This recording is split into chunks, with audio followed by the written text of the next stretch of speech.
gentlemen, Virtus.pro versus OG. Let's set the scene a little bit. What are you gonna look for in this match, Kyle?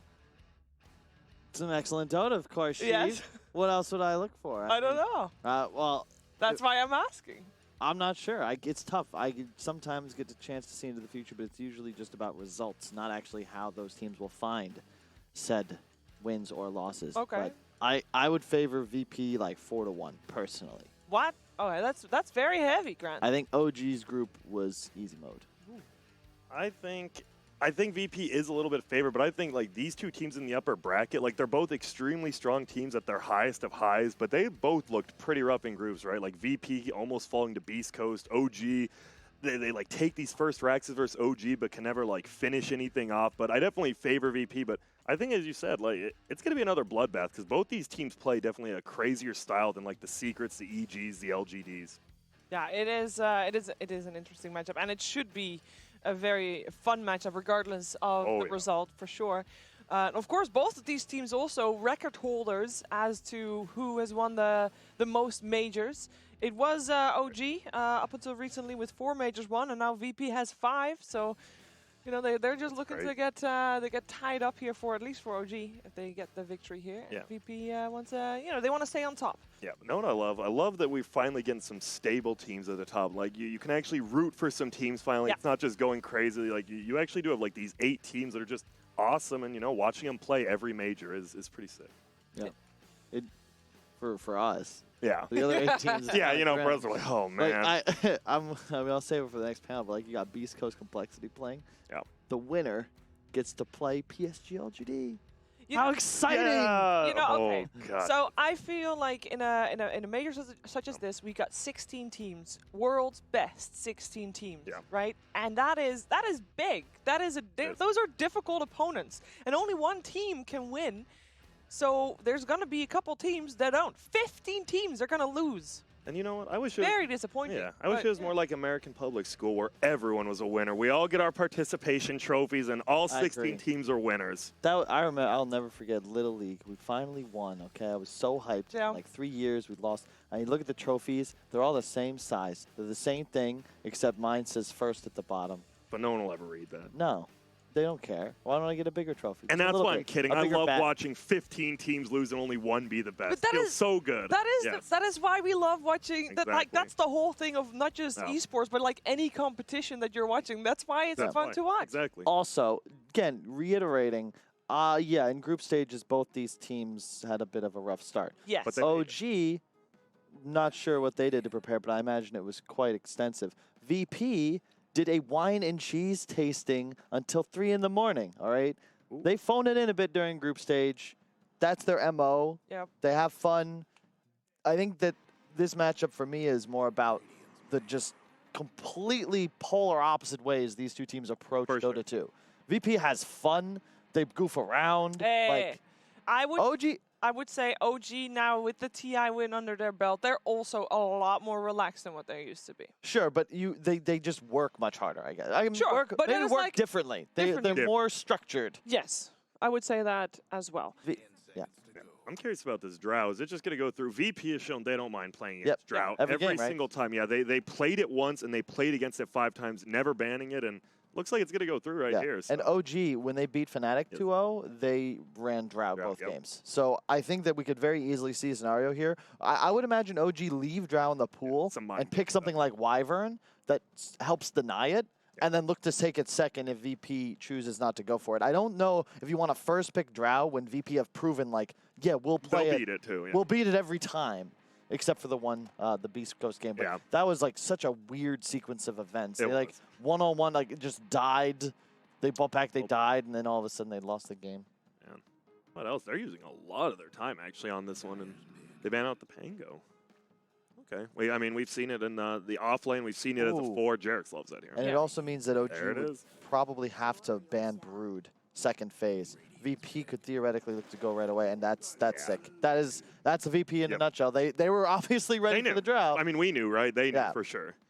I mean, Virtus.pro, it's still just the most lane dominating 5, better than Bane. Still just owns, and guess what? Dude, Makes double, Spectre so much better. And you always hit your ultimate. It's actually so sick. It turns Furion ult into like a better Zeus ult. Way better Zeus. Yep. With Yeah, the buff because too, you always will hit the heroes as you have vision of them thanks to the haunt. In addition, as you said, sick laning potential, and you create this accelerated gameplay because you can just take towers by 8-10 minutes and always have that lead. You get the early game items super fast. That's the problem with Spectre, right? And you already fix it with one of your supports, which is nice. So Virtus.pro is one of the teams that plays Ancient Apparition, and if you're talking about global presence and all that, AA comes to mind. Zeus, you mentioned him. Is there any universe where this is still a thing? If OG does pick an Alchemist like 9th, and VP's like, yeah, they might AA in middle, you never know, but that would be hype. So you Viper, right? If you're OG. You think right here? I think you have to do it right here. They're going to take Necro. I like similar, Necro. Very similar, yeah. I just think that when you play against Spectre, you need break. Yeah. You need break, or you cannot OG actually win the game. And having a draw ranger that might build into a Silver Edge is not good enough? It just takes too long. And when you're playing against Spectre, I think it's just such a super expensive item, and you're going to want, like, you need some Wraith Bands, a Dragon Lancer, a Yasha, maybe a Force Staff at some point, maybe a BKB. And if you go for the Silver Edge, yes, you can kill the Spectre, but what if you're the one jumped? That's the problem. It's very easy for a Spectre to just have dust, haunt on top of you, and you're not able to play offensive any longer. Well, OG does ban the AA. I feel like you have to ban this Nyx, because we've actually been seeing the break actually does matter. And like you said, they need. And that hero, I still think that hero is one of the best in Dota. The fact that it's getting through first phase, I mean, what, Razor and Nyx both through first phase untouched? Yeah, I think Nyx just, as you said, break. There's next to no break in Dota. It's Viper and Nyx hit. Yeah, that's it. Yeah. And what do you know? Like, Nyx is a first pick hero. Obviously not with these teams involved. And to your point, I like Necro with Drow just because you have a sick damage talent, 40 damage, and Drow now gives attack speed. And you have the attack speed talent. You actually do so much. You do a ton of right click, and it's one of those cool heroes that can itemize for like survivability. You're going like Treads and Atos, maybe a Mech, maybe a Grieve, something like this, but you still pump out tons of damage. Another hero still in the pool that is the most picked hero of this tournament so far. I was going to say Sand King. Oh. Ooh, the Sand King. I like it. I like it for OG. Yeah, same. Okay. Oh god. If I'm wrong with Kyle, this guy's been a confident professional for so long. Now, Sand King, that hero, you were a pro player for what, like 10 years? Well, I guess. I mean, maybe not a professional, but a pro player. I was gonna say I thought Sheev was gonna go with something like semi-pro. Instead, you just chuckled. Thank you, thank you, Sheeves. I appreciate you laying off me. I don't want to kick a dog when it's down. The Grimstroke ban. I just don't like that hero at all. But I understand it, right? Double Necro ulti, double anything else they pick up. Just got to get rid of it. Earth Spirit removed as well. Some support bans. Well, assuming Ace Apparition as seen as a support still, despite no one's record with it so far. I'd like a Winter Wyvern ban. I think Winter Wyvern would be good.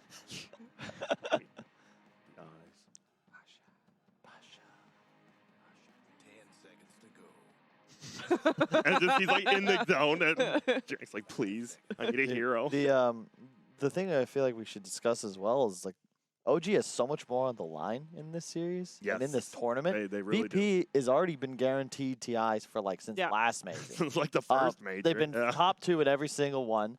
They've won like 2 Mercedes and what, $1 million a player. Yeah, it's you know, crazy. OG they currently aren't going to TI. They have 0 points.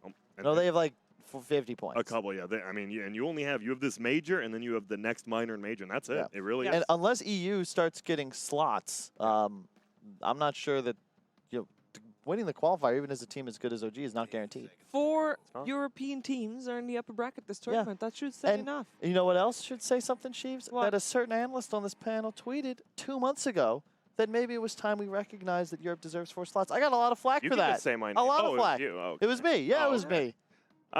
Since when are we listening to analysts, though? That's a good point. I rather want to listen. Touché. I rather want to listen to results. So I want to see. I want to see OG do well here. But at the same time, Virtus.pro they're the raid boss. They are. I mean, as you said, they have what 8,000 DPC points. They are the team. Oracle with sick pick. So that means it probably will be the Nature's Prophet in the core. We talked about break mechanics a lot, but we didn't discuss purges. And Oracle's one of the only things left that will remove Necro's Ghost Shroud. Very powerful. a nice low cooldown for it too. So yeah, it's also like a hard counter the ult. You have 1.5 seconds to put Edict on somebody. yeah. Skip Oracle's safe. a really good hero. Can you purge break or not? No. Okay. It's gonna be.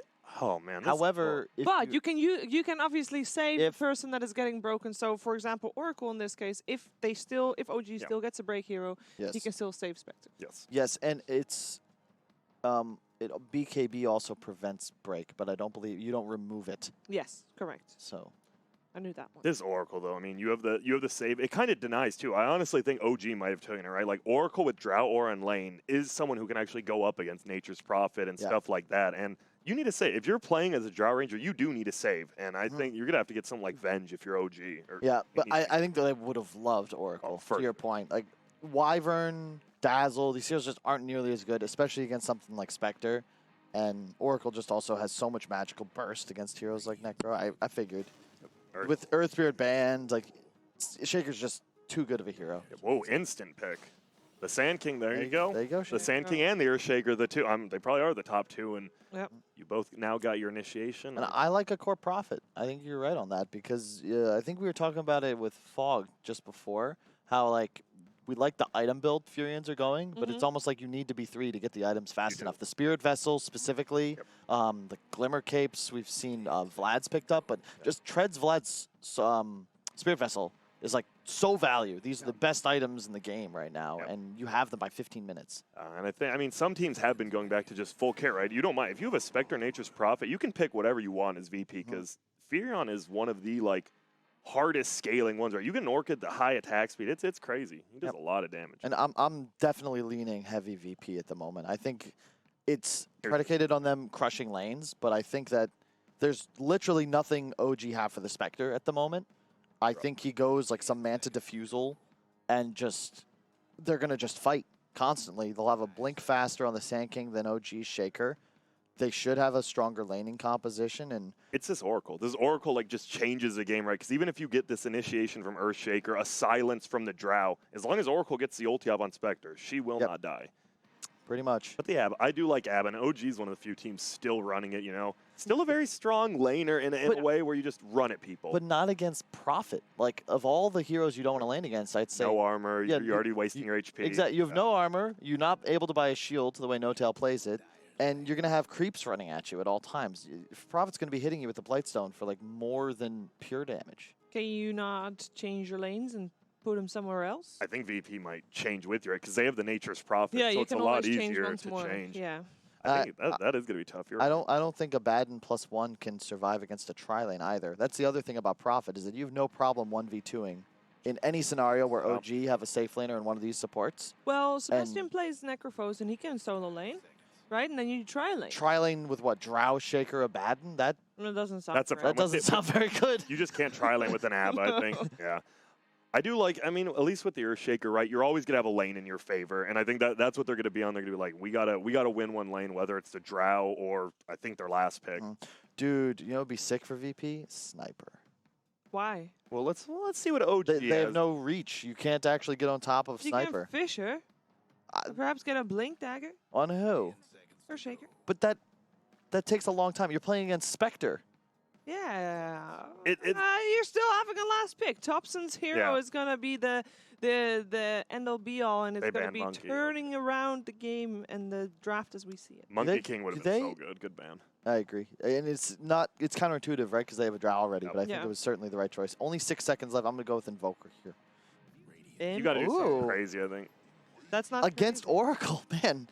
This is a dream Oracle pick. And like, of all honesty, this pick has just totally altered, I think, the power level of these two lineups because everything on OG hates playing against Oracle. And I know me and Lacoste talk about you pick Ember last, and you're like, what do we pick? Like, it's one of those things you don't have that I gotcha pick, and Ember is always like that. Like, it is a stable hero, but versus Oracle, as you said, you've got the Purge. Oh. You do have a lot of escape until Nature's Prophet gets the Orchid, though. Do you go Storm as VP? Was it it's banned. They banned it themselves. Never mind.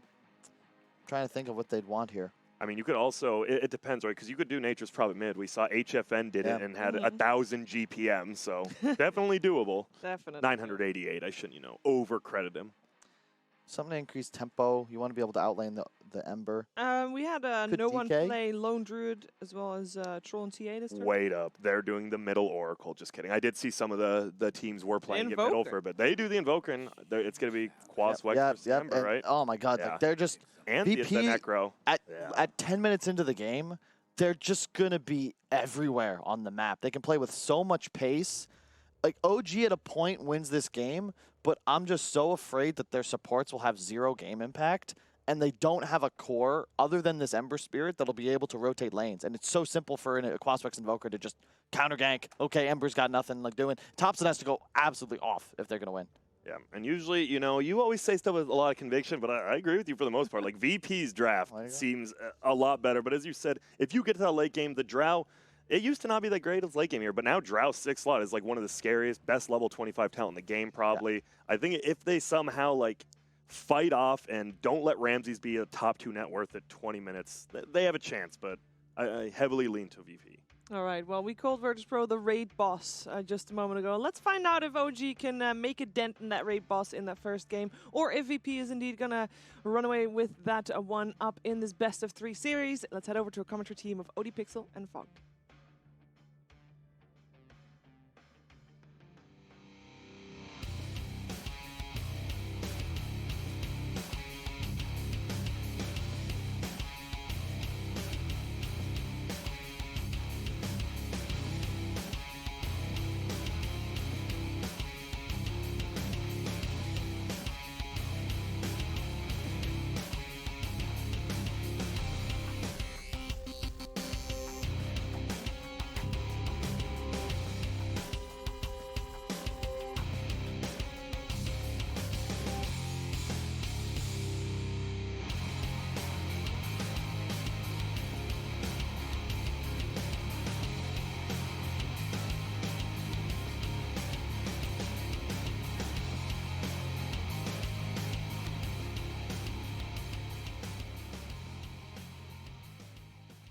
Ladies and gentlemen, Virtus.pro versus OG. We'll start with a pause. I'm ODPixel, and I'm here with Fog. This should be an exciting one. We've got, well, what I'm excited. We've got the Invoker. I'm excited for some no one Invoker. And a draft overall from VP, as so the panel said, they feel is pretty good against what OG's decided to turn up to this match with. Yeah, I do feel like they've covered their bases pretty well on the side of VP. I know we've seen OG, they ran similar to this quite a bit, but their lanes, and this is a concern, right? When you're talking about lanes and you're looking at a team, you look at VP, they've got a Spectre and Invoker on their team, so you're like, oh, these two heroes, they're kind of weak laners, right? I look at OG's, and I feel like their lanes are kind of weak in this one.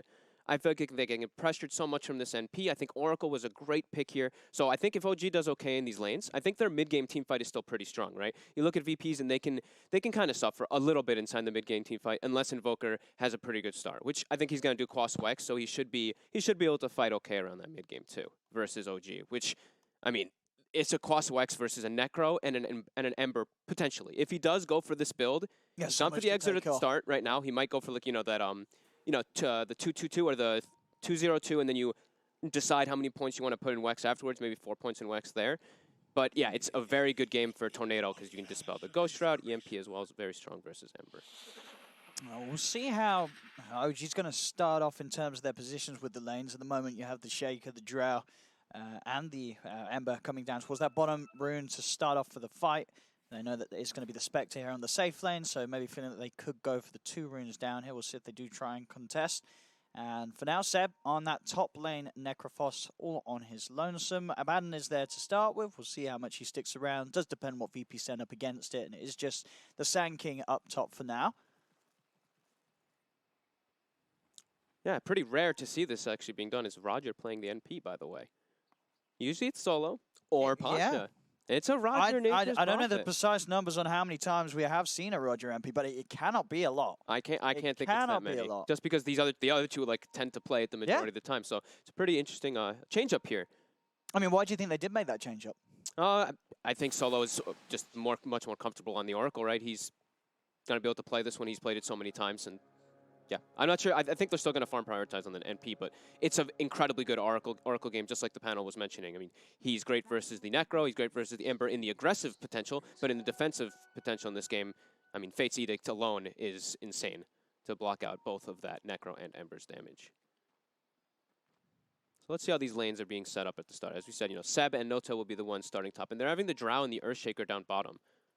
So they're trying to avoid Drow just getting it completely destroyed by some Sand King up top, like Sand King Nature's Prophet. He just can't really help do anything. So at least now they'll be able to pull the lane back, and Drow can get something down here. I mean, isn't it sort of a hard lane for JRX to offer a lot of support help, as well as melee support against these ranged hard hitters like the Nature's Prophet and Oracle combo that's going to be starting down here? It's just Shaker in a nutshell, right? Like, Shaker does not contribute the most in a lane besides that fissure early on. Once he gets his like level 2, then you can start actually walking up and threatening with your enchant totem with your boots, because you actually hit pretty hard. But before that, yeah, you're pretty weak. Oh, up top, quite a lot of damage being done here to Pash. He's got the level 1 Sandstorm though. We'll be fine for now. Well, they just have to be a little careful. They do have that 1 sentry down in the trees, OG. More missed coils, no tell. Forces the salve already.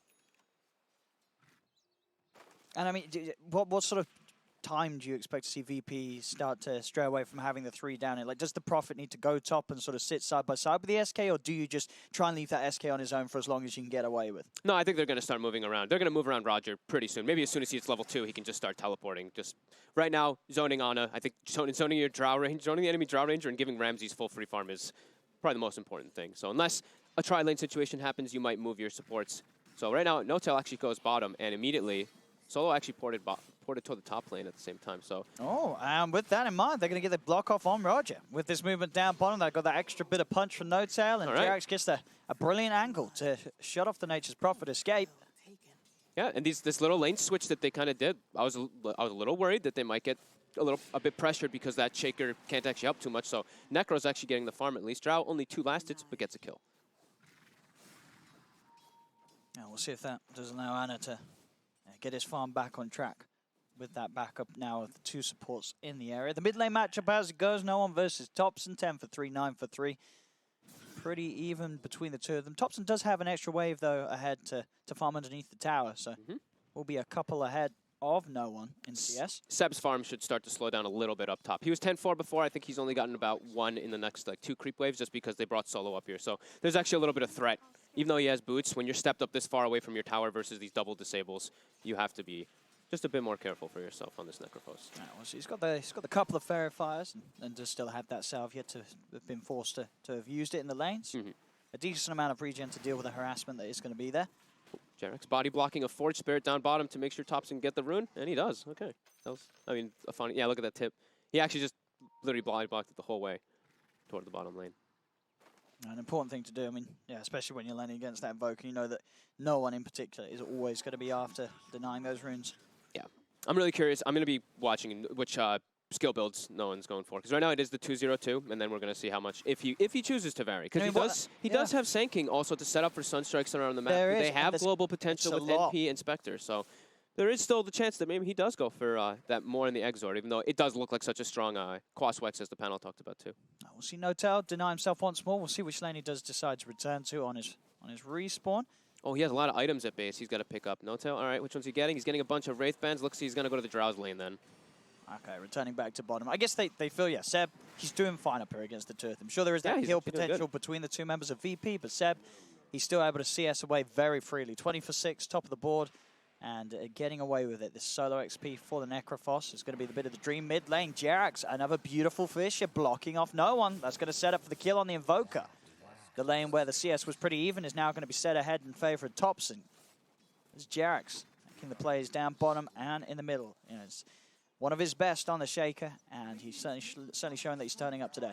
Yeah, that one was actually perfect. He caught him just completely stuck there. And now Topson, that means he can guarantee himself another rune. Since the rotation was made around that 4-minute mark, it gets a DD. So DD boots, he's now level 5. He could hit level 6 before, like pretty early on, before no one actually has points maybe in the Wex, and they could make another rotation and dive. Well, JRX, he's hovering in that position between that bottom and top lane, seeing where he's going to be needed for a bit of action. Right now, the first prep is 30 seconds bounty runes, right? That's what's on your mind, so you got to make the decision of where you want to go. Mid lane, Roger. Oh, TP's in, does get the uphill miss. Topson's actually going to turn. He's got the DD. He's doing a lot of damage. Roger's got to be careful. He has the stick charges. JRX TP's in, Fisher's out. There's going to be another sleight of fist up. He's stuck again. In fact, Roger's just stuck. Topson can just walk up, right-clicking with cold snaps there, but there's the sleight of fist. Topson, can he get himself out? One more right click. Will it do it? No, Topson survives as the shield procs, gets that damage block, and they get the kill, and Topson lives. But Jarek's just getting these traps on people. Unbelievable there. Same time, though, VP were able to punish Seb on his own up top. Oh, gosh, he gets it, but no one dies for it. He walks in, takes a slide of fish from Tops, and he gets hit by the creeps. Action-packed start. 2-4. Seb also died in the meanwhile. Top, pretty much what we were talking about. You know, he stepped up a bit too far and versus the double disables. Eventually, they were actually able to bring him down. He has farmed a decent amount, though, now. He's 960 HP on Necrophos. Seb, they're going on him again.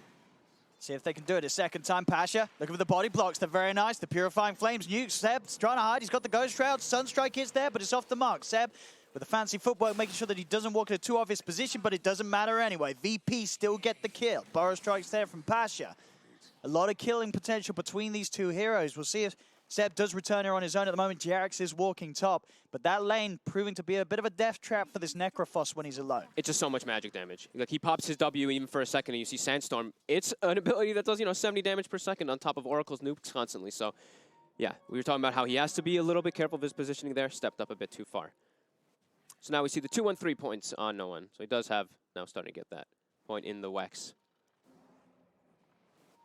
Oh, quite a difference now between the net worths of those mids with those last few plays. Yep. 3,200 gold on Thompson. It's the 1,900 on no one because of those rotations. Solo, he's going to look to try and fix this. Trying to set up some beauty for no one. He's got the setup onto Thompson. The cold snap connects, but Thompson's 6. He has a remnant under the tower. He'll get out. Goes for the TP back to base for the quick refuel. With the remnant placed, and he'll be back up to full. That top lane, as I say, now being backed up by having Jarex in the neighborhood. Ana's still gonna be a bit under-leveled in it because he's the offlane, but to be honest, look at the net worth. He's 2,600 net worth on an offlane Drow Ranger because of the Shaker. They're looking to try to put some pressure here, though. Got a TP in from Jarex. Jarex does have a Fisher to try and block a couple of them off. The Purifying Flames, the right clicks, it'll do it. Solo making the moves from the top lane to the mid, down to the bottom. He's getting mobile across the map. He was literally on like a warding mission too. He like wards top, walks mid. He was gonna put a ward down. He's like, oh, I don't get the kill. Then he goes bottom, puts the ward down, and actually just finds a natural rotation that works for himself too. Mid lane Thompson trying to dive in for this. He is going to go with the remnants, but no one. He's got the Ghost Walk. He's going to be able to walk himself away. Now Thompson could have overextended a little bit. He's got another remnant to jump out towards the side, but the root will hit. He's not able to dodge it with the sleight of fist. Solo's there waiting. Still on the high ground. See if he can get the last few spells through required. There is a flame guard out. Thompson, he's got another sleight of fist, but the 3 heroes surrounding Thompson cannot escape. VP. They'll punish Thompson for his over-aggressiveness in the middle lane. Same time down bottom, Anna leads him with the Gust. He's got the backup of No-Tell and Seb. Reaper ciphers out and down. It's not enough damage to kill him immediately. He does still die, but at least he's not dead for that extra bit of time from the Reapers. Oh, I like that move a lot there by Seb, though. Just recognizing he's like, I don't really want to be top anymore. It's too threatening. I can make this move bottom and slow down the Spectre a bit. But Ramses is going to be back up very soon. You know, it's only 2 seconds, and the Spectre is actually alive already. And quick moves from both sides. We're seeing it up and down the map. You know, anywhere that VP makes a play, suddenly OG, they're making a move elsewhere. Very, very quick to abuse the fact that one team's been forced into some other lane to react to an aggression. 5 for 5, 8 minutes in. All right, Drow is now hit the point of Drow Ranger. And first, she's going to get ganked, but has level 6, but the Sunstrike that'll do it. Will be enough. Roger actually gets the last. He does get the last touch out after the Sunstrike connects, so Roger, he'll be happy with that one. Instant smoke from the two supports, Roger and Solo. It looks like Roger's going to be the one to be trying to build toward that Spirit Vessel for that Necrophos. I was wondering if it was going to be the Invoker, but he's actually just going for more an Exor and going just for treads on the Invoker in this type of game. Solo did head over deep into OG's half of the map. Thompson is going to be there with the chase as well as No-Tail. The slide and a remnant forward. Solo still walking it off. He's got that Purifying Flames heal, helping him out a little bit. It's making Thompson work for it, but Thompson will claim the kill eventually. So much damage with this Max Light build when you put 4 in it early on. Let's see if we can do anything more whilst down here. Ramses and Roger in the neighborhood. Thompson feeling confident with the backup of No-Tails Abaddon. Same time, look at the top lane. Pasha, Roger, they're wrapping around. They found Jarex. Jarex was hoping to pick up a bit of solo XP, a little bit of farm. He's not going to get it. No one will be able to claim the kill with the Sunstrike. These crucial kills for the Invoker, helping him boost back up after a hard laning stage. I think this is exactly what VP is going to do. Anybody who shows in the lane, they're going to go for these kills. You know what Drow Ranger's doing in this game right now. You know Drow's just going to be jungling, and you already see what's going on down bottom, so you know there's no way that they can help top. Yeah, they really want to find Ramses. But Anya is really putting the pressure on here. Ramses. Thompson, can he find him? Jarex, he's got the Fisher out. Another dagger's there, though. Ramses is able to get deep enough and far enough away from the Amber Spirit that he will survive. Thompson out of mana. Cannot continue any further. A 10 minutes in, it's a 2K lead for VP, who are getting the slightly better benefit out of the chaos so far. Yeah, and they're the team with a lot of global presence, so making these moves on the map is going to become easier and easier for them as the game does progress on. With this Invoker, with the Spectre, with this NP, they can definitely look to make moves constantly. And now I believe, Roger, he's pretty close to that level 6. He actually has his tome's coming out. So Wrath of Nature with a Haunt, their fight potential is definitely going to outnumber OG in most situations. OG's got to be very careful how they go out alone. Yep. In situations, as we saw earlier, where JerAx is just trying to find some solo experience, you've got to be careful. So the kill potential from VP is very high. Bottom lane Topson, Remnants out. No one does TP in, but cannot quite set up for anything solo. Also a little too low on mana to offer anything to the fight. He's got one Purifying Flames heal coming out for the Invoker. There's a quick timing though. Sand King, Blink Dagger is done. More ways to make the setups happen. Find that initiation and set up for no one to come in with the Sunstrike or a Haunt to follow in and get those sort of setup kills for the position 1s and 2s. Yeah, now they can actually look to kill Topson. I think that's the important thing. The only reason Topson actually died in the last one was because he was so, he overextended really far and they just capitalized on it with so many rotations. But now with Blink on Sand King, they can. But he didn't want to try it. Topson was a little too far. Yeah, I think Topson saw it for a sec. Someone pinged in on his team. There's a couple of minutes now where they don't have to worry about the epicenter. Still, though, of course, Pasha can make impactful plays with the Blink Fire Strike and no one. Very nice there. Sunstrike straight down onto Notel, who was hoping and praying behind that tower, but he didn't do it hard enough. As no one continues to pick up these kills and is now back on level with the farmer, Topson's Ember.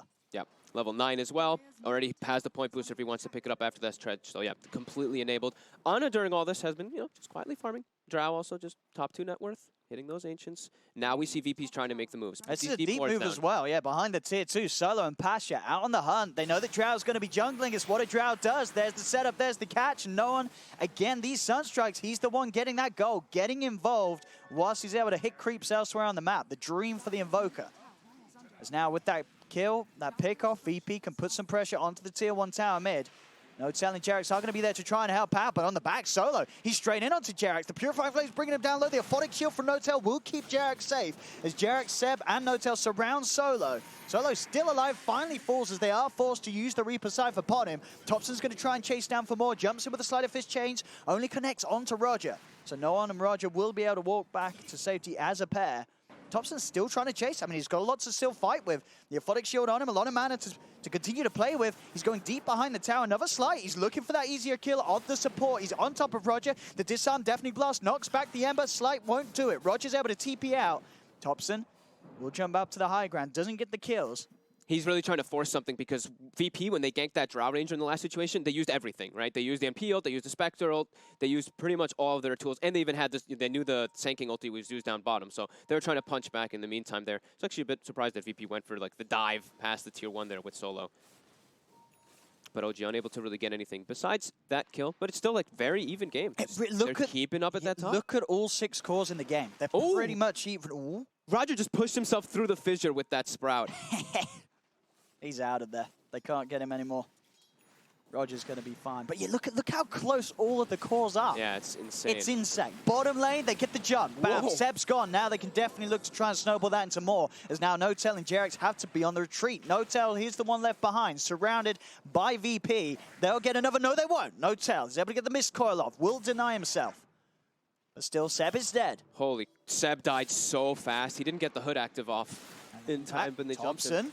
He's tried to come back in here to play around with them. He's got the Remnant. Got to be a little careful. Pasha instantly playing with the blinks. He will dodge the Sunstrike. Topson? What? Uh-oh.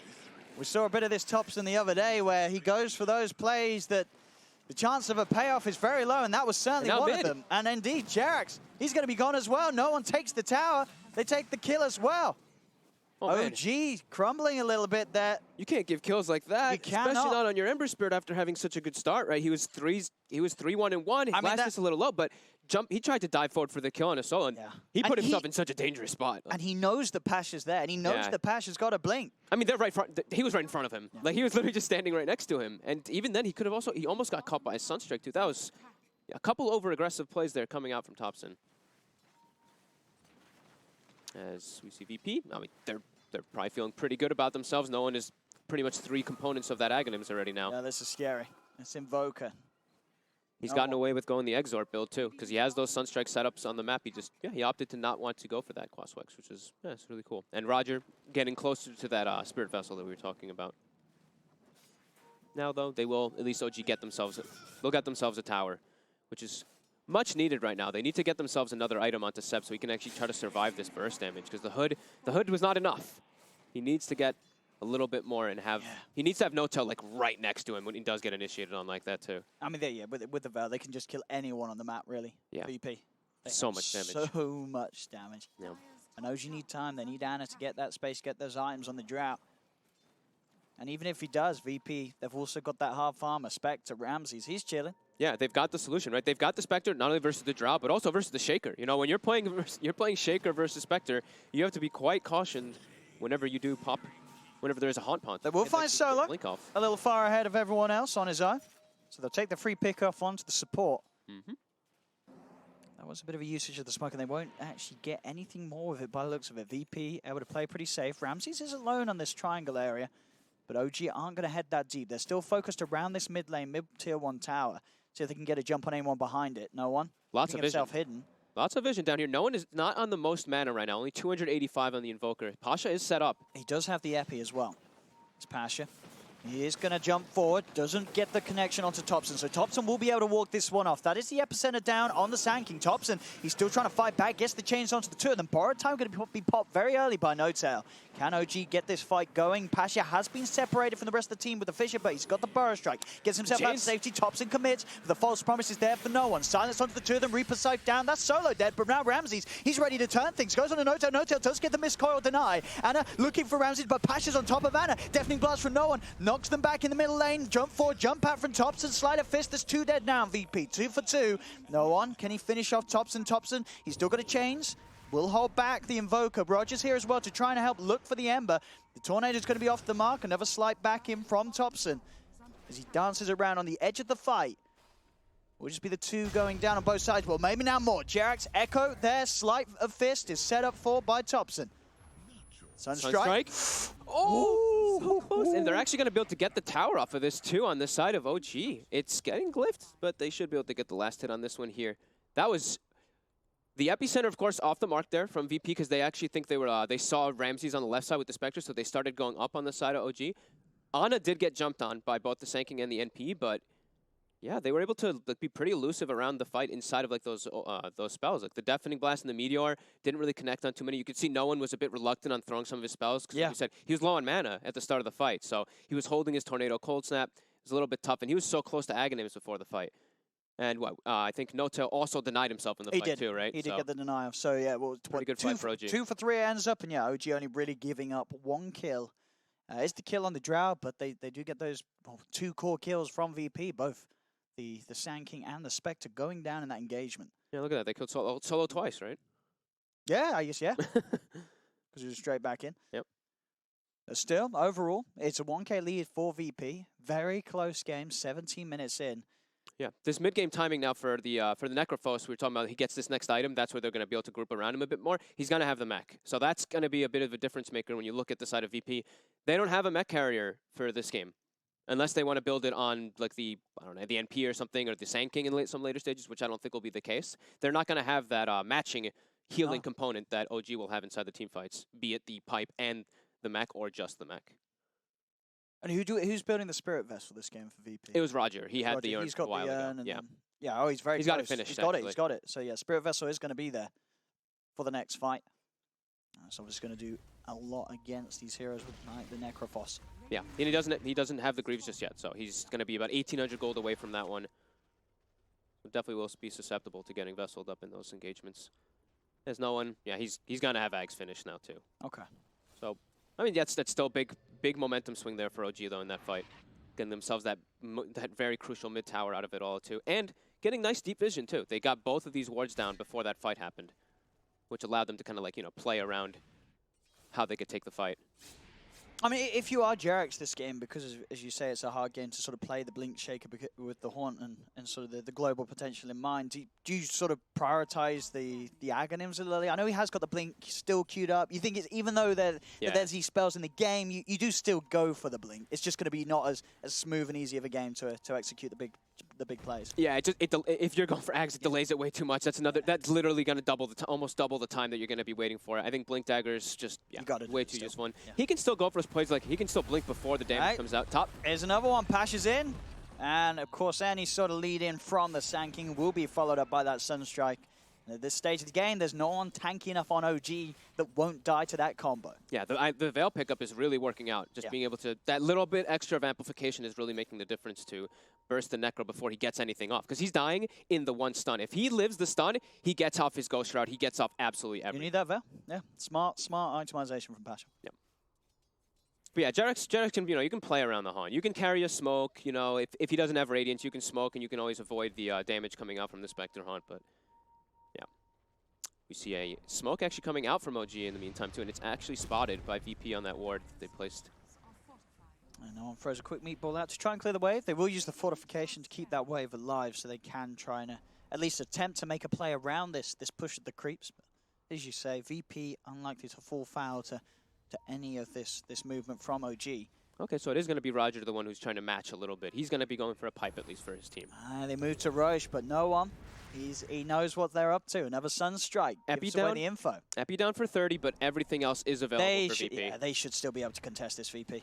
Yeah. They're not going to let OG get away with this, and OG know that. OG already getting out of the pit. They're going to try and find kills outside of it. Solo does have to false promise himself. Gust is out, as well as the Fisher. Thompson's on top of him. They're looking for this Oracle. Pasha jumps in with a Burrow Strike on towards Thompson. Haunt being used as well. They've lost Solo. Can VP turn this around at all? Ramsey's on the front line, hitting instead of No-Tail. The Sunstrike down onto Anna. It's a lot of damage. The Drow very, very low. Another Gust onto Ramsey's. He hasn't got the dagger anyway for another 7 seconds on the Spectre. Is now VP starting to back up a little bit. No one comes in with a Deafening Blast Meatball onto the Necrophos, but Thompson, the change, the Reaper Cypher was still there, and Seb uses it to get that big kill. No one down for 70 seconds as OG take the fight. I've seen OG do that play before, right? You go into the Roche pit, you smoke, and you just run at them. You can see that VP Solo literally walked through heroes, and he was like, oh my god, they're already on top of me. He instantly had to panic ult himself. I mean, it's a long time being dead with that Reaper stuff. He does have buyback. Is there a bit of no one that says, I kind of want to get back into this, or does he just have to sit at the sidelines for the minute? They have the epicenter. You can see Pasha's trying to set up. I feel like they could try for something here, but it looks like VP, they're going to concede the Roche. They're going to let it happen. They're not going to try and contest it, and Thompson will pick up that Aegis. Heads up play there by OG. Yeah, just recognizing that they know, they have so many ways of getting vision in the pit. That's just a great way to change the situation that could have been pretty painful for them. And now Pasha does have the epicenter ready available again, but they are going to be playing versus an Aegis. Looks like Jarex will be the one who tanks that epi. There we go. Pasha's in. Obviously, no Sunstrikers. The Invoker's dead, but it's not needed. With the help of Roger's global potential, they get the kill. Spends his gold anyway, too. Gets the blink. And that can always be, sort of that you killed me, but do you expect me to respawn with a Blink Dagger play? If you can make a play now, it could definitely catch VP off guard, as they're going to assume they just killed you. You're not going to have the money for Blink, but he did. Yeah, he's level 10. He has a